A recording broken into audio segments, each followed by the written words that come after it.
Realme তাদের সেই সিরিজের একের পর এক নতুন ফোন নিয়ে চলে এসেছে। তো রিয়েলমি বর্তমান বাজারে যদি আপনার বাজেট ফোনের তলাশ করেন তাহলে রিয়েলমি হবে ওয়ান অফ দ্য বেস্ট। কেননা রিয়েলমির মতো অন্য কোনো কোম্পানি এত কম বাজেটে এমন ভালো মানের ফোন এখনও বাজারে লঞ্চ করতে পারেনি। তো রিয়েলমি তার সর্বশেষ যে ফোনটি এনেছে মাত্র 1 থেকে 2 দিন আগে বাংলাদেশের বাজারে এটা পাবলিকেশন হয়েছে।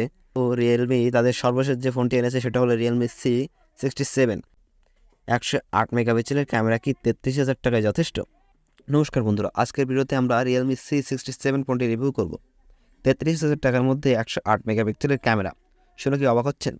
রিয়েলমি C67তে আপনি আসলেই এই অসাধারণ সুবিধাটি পাচ্ছেন, কিন্তু কি এই ফোনটি কেবল ক্যামেরার জন্যই কেনার মতো?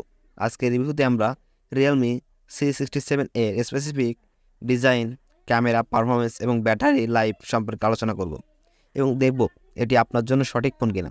যদি স্পেসিফিকেশনের কথা চিন্তা করি তাহলে এটাতে রয়েছে ইউনিকোর্স T616 প্রসেসর, র্যাম 4GB এবং 6GB র্যাম, স্টোরেজ রয়েছে 64 এবং 128GB। ডিসপ্লেতে এটা রয়েছে 6.58 ইঞ্চি ফুল এইচডি প্লাস এলসিডি, 90 হার্টজের রিফ্রেশ রেট। ক্যামেরার দিকে তাকালে এক্ষেত্রে রয়েছে অনেক ভালো। তো এটা আমরা সিরিয়ালি আলোচনা করব। তো আমরা প্রথমে চলে যাই এটা ডিজাইন এবং ডিসপ্লেতে।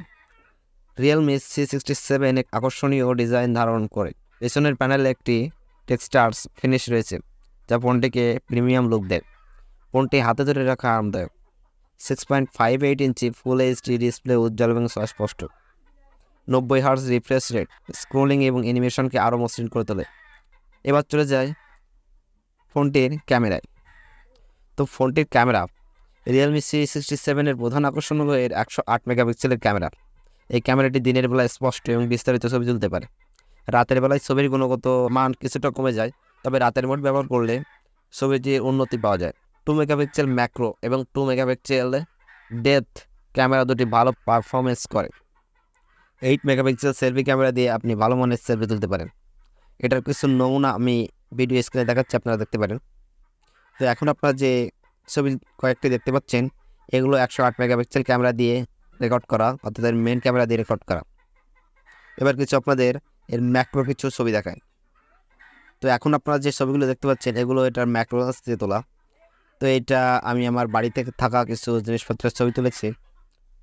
এবার আমি আপনাদের এটার ডেপথ ক্যামেরার কিছু ফুটেজ দেখাই। এখন দেখতে পাচ্ছেন এটা হলো এর ডেপথ ক্যামেরা ফুটেজ।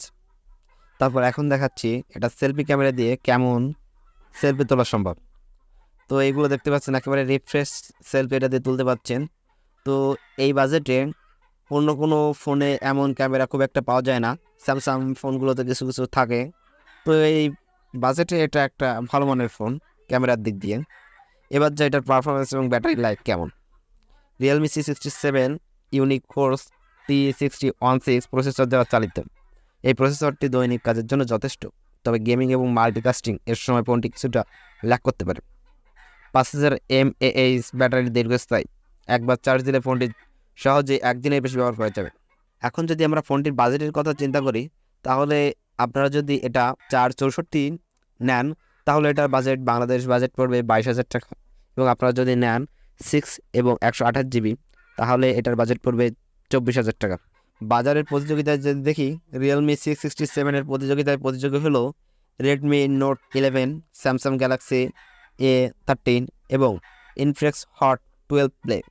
এই ফোনগুলোর 33,000 টাকার মধ্যে পাওয়া যায় এবং রিয়েলমি C67 এর সাথে বেশ কিছু স্পেসিফিকেশনের মিল পাওয়া যায়। সর্বশেষ যদি বলতে হয় তাহলে 33,000 টাকার মধ্যে রিয়েলমি C67 একটি ভালো বাজেট ফোন।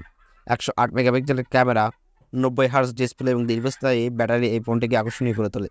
তবে গেমিং এবং মাল্টিটাস্কিংয়ের জন্য এটি সেরা বিকল্প নাও হতে পারে।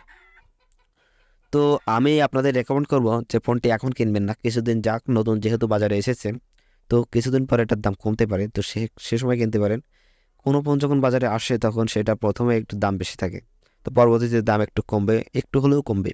তো আপনারা সে সময় কিনতে পারেন এবং মানুষ একটু রিভিউ করুক এটা কেমন ফোন, ভালোভাবে ব্যবহার করুক, তারপরে আপনারা কিনবেন।